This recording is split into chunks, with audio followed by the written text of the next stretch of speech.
Hello, everyone, and welcome back to another episode of the Cup of Joe with Joe and Joe podcast. I'm your host, Joe, and with me, as always, is my wonderful co-host, Joe.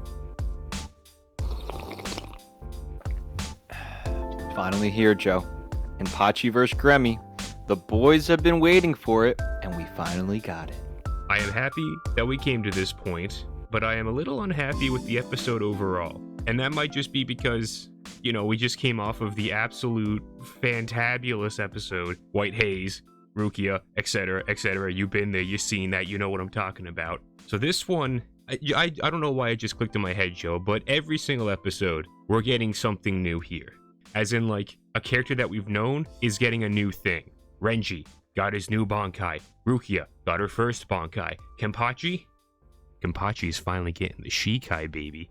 Yeah, man. Finally. This is crazy. This has been a long time coming. Yeah, like the entire show coming, but more specifically since Core 1, when he starts actually learning how to awaken his sword and listen for the voice. And we get that nice little tease at the end of the episode, I think it's episode 9, when he's fighting with Unohana, and then you hear the little voice in the darkness, and you're like, oh, who's that? Who's there?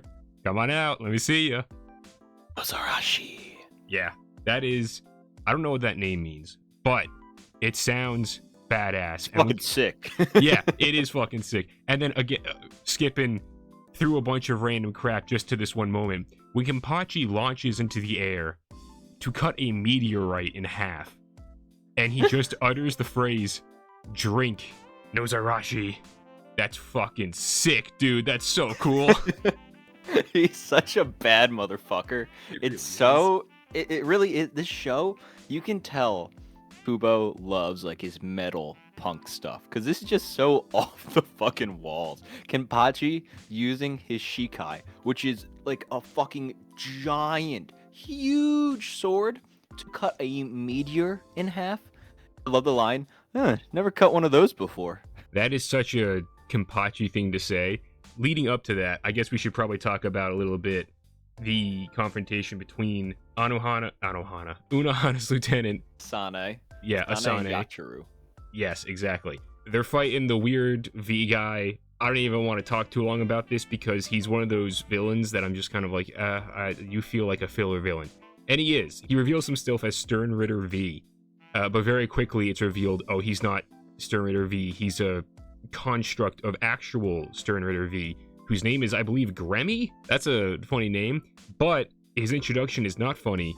He's inside the healing barrier that Asane has raised to try and help the two captains from the previous episodes. And she's like, wait, how'd you get in there? And he's like, oh, I have my ways. And she's like, you didn't. And he's like, oh, no, don't worry, your pretty little head. I already killed them. Oh! So that's kind of, tough shit. Yeah, that's kind of, intense. They actually, I guess they're actually dead. They might not be, but it seems like they're actually gone. Yeah, and Asane's like, oh, fuck, what the hell's going on? We get to see Yachiru flex a little bit in this episode, which I like, and we get to see her shikai, which I thought was very cool. Yeah, we finally get to see what she's capable of. We get very little, or a very brief explanation of what her shikai is. Her blade is like, you try and dodge it, but it doesn't work because there's like more blade in front and in the back, and that's represented with like these two hollow-ish spirits that appear. So the sword doesn't change physically, but stuff around it changes with the help of these spirits. I don't really understand it. We don't get much of it either. We get like 30 seconds. Kenpachi shows up, and then all that shit goes out the window because it's like, okay, I'm not even gonna pretend like I care enough about this shit. I know you and I only give a crap about watching Kenpachi just melt a motherfucker. I will say, I did like getting the development with Yachiru. I'm like, okay, this is pretty cool. The little dance was adorable. Don't act like it wasn't. I will concede it was adorable. I will also concede I don't give a shit, Joe. Cookies in the comments section, everybody. Oh, Cookies God. in the comment section, please. We'll A cookie get to for that. Yachiru. But Joe, another big thing that I loved was the meetup between Asane and Kenpachi, where Asane's like, is Unohana okay? And you can just tell Kenpachi's still struggling with it. I did enjoy that. It was a surprising amount of emotional response I felt like we were getting from Kenpachi, which might seem ridiculous given that he doesn't really do anything. But I think the way he's shot just standing there, and the fact that he even responds to Asane, shows the level of respect he had for Unohana, and then therefore that extends to her lieutenant, and like being able to be like, I'm the one who killed her. You can hate me for that all you want, sort of a thing, or you can even try and kill me for it. And Asane is just like, no, that's what she wanted. This at least it means that the title was passed down to you. You succeeded her. And so it's just like, okay, Asane's not like, I'm sure she doesn't feel great about it, but like, this is war. This is what is going on, and this is what Unohana ultimately wanted. She wanted Kenpachi to awaken. She wanted him to succeed her. So I like that little moment. It's very nice. Also, the fact that she kind of presents it as like, oh no, I'm happy.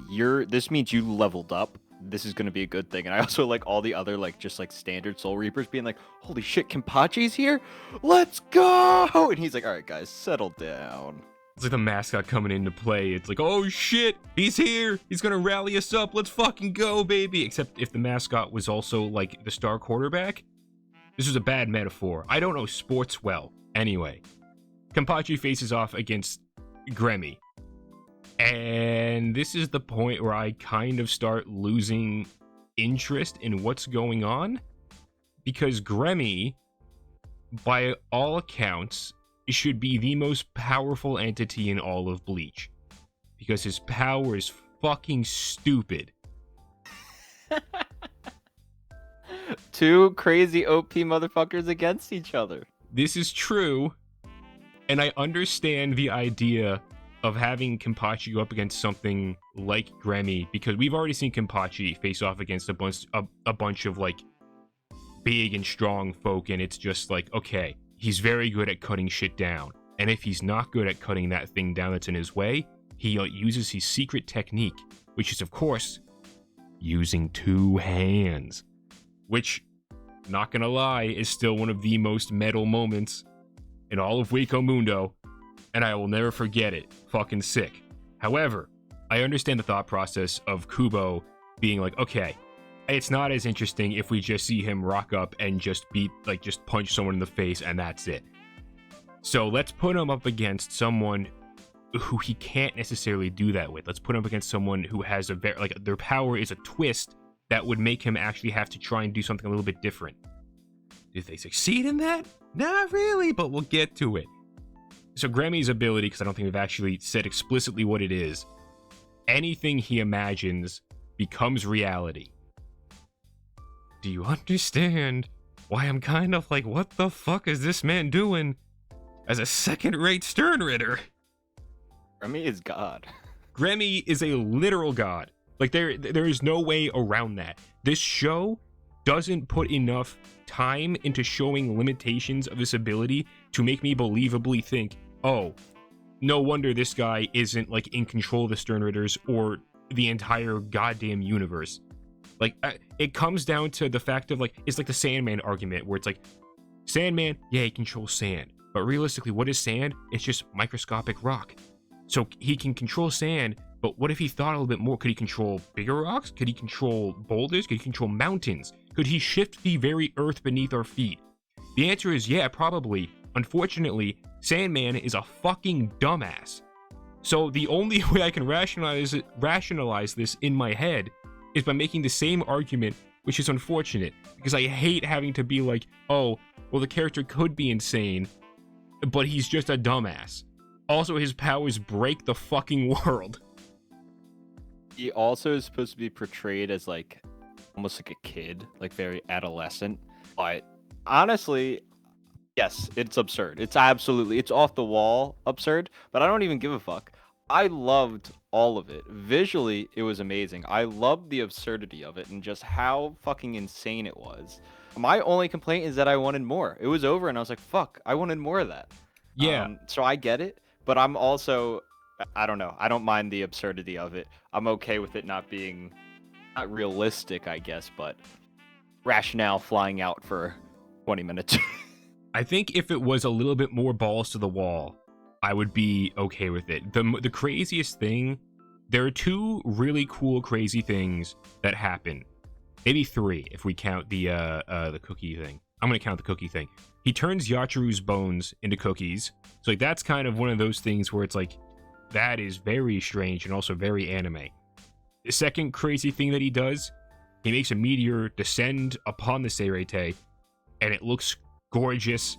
It's so cool. The wide shot of Kenpachi cutting it, and you don't see Kenpachi, you just see the beam of light like circulate through the thing, and then it splits in half. Great. Looks amazing. Third crazy thing he does, he just makes a pocket of space to encircle Kenpachi, because he's like, you're really crazy and a monster, and I'm gonna push you into space, that way you can just die there. Which also, their spirits, do they die? I mean, I guess they die in space, because we just watched all the shit evaporate out of him. Doesn't matter. Moving on. The fight between Kenpachi and Gremmy, I agree, is a little bit shorter than I would have liked it to be, because I think there's so much potential for them to do crazy stuff with these two people. Kenpachi, because he probably has the stamina of 1,000 horses, and then Gremmy just has the capacity and the potential to do so many cool and crazy things. Like last episode, we saw Asnot become Full Metal Alchemist Envy ripoff monster. Amazing visuals. Again, the transformation of Asnot into his Von Stoldik form, great. I'm a little surprised there is no Von Stoldik for Gremmy. But then again, I think about that, and I'm like, well, of course there's not. What would his upgraded ability be? It's already insane. Yeah, this fight, when Kenpachi does activate his shikai and you hear Drink Nozarashi, it just chills. Visually, it looked amazing. The whole meteor scene is great. Even the little flashbacks with Yachiru looking up and the flashback to them first meeting, loved it. Just little bits of things there where I'm like, oh, this is some, good little sentimentality here. I loved the CGI with all the fucking machine guns and missiles that Gremmy uses. I thought that was amazing. I loved Gremmy's inner monologue too, of like, holy fuck, this dude is an actual demon and I'm having fun. And how there's also one point at the end where like his body starts like powering up and you see his muscles get bigger and his veins popping. It was very cool and I enjoyed it. I definitely I completely understand what you're saying, because even me throughout some of it, I was like, holy shit, this is like fucking ridiculous. Like, it's just any sense of rationale is just gone out the window. It's just pure mayhem and chaos, and Kubo being like, yeah, I'm having fun with this. Just go along with it, guys. And it was cool. Now, if he did it all the time, I'd be like, okay, like, you're breaking some of the rules. Like, again, I almost feel like the whole, like, Gurren Lagann, like, kind of final fight where they're throwing the galaxies at each other. Like, that's absurd, too, but they didn't do it all the time. They did it enough. Like, if they did this every single episode, it'd be like, all right, too much, guys. But here, I'm like, okay, you do it once, and now we had our fun.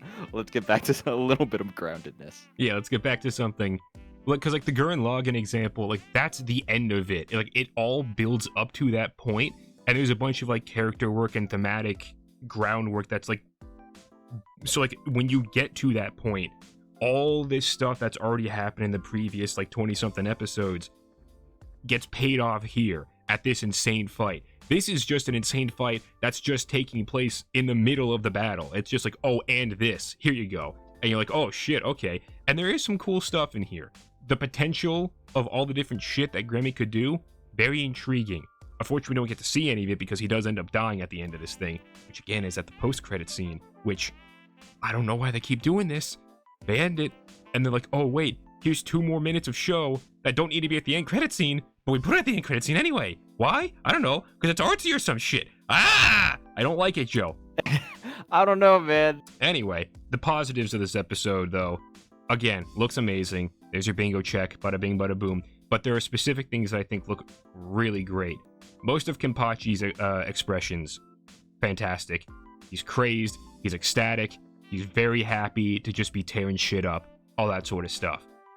When he's cutting into the meteor, and we get the white screen with like the black hatching of his, I guess it'd be his contour, and then you see as he's cutting through, he de-ages to like the young Kenpachi, like the child Kenpachi that we see in some of the flashback stuff. That's very well done. Looks great. The meteorite, again, fantastic. Probably the most spectacle part of the entire episode, and it looks amazing. Also sets a wonderful backdrop for the introduction of his shikai.